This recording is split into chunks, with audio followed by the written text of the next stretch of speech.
नमस्कार, आप देख रहे हैं भारत न्यूज़। थेनी जिला पेरियाकुलम श्री रोजी विद्यालय सीबीएसई स्कूल राज्य स्तरीय कबड्डी प्रतियोगिता।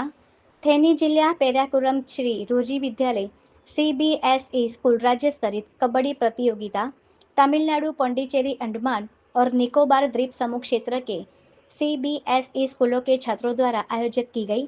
थेनी जिला आविन के अध्यक्ष ऑफिसर राजा ने दीप प्रज्वलित कर कबड्डी प्रतियोगिता का उद्घाटन किया।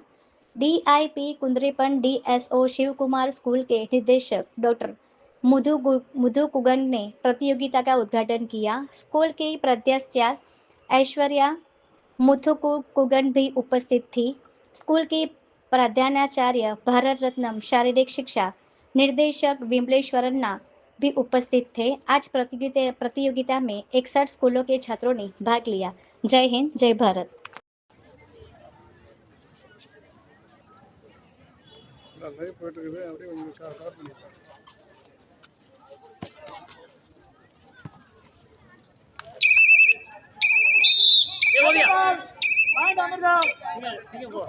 Hey, right, go. Ah, right.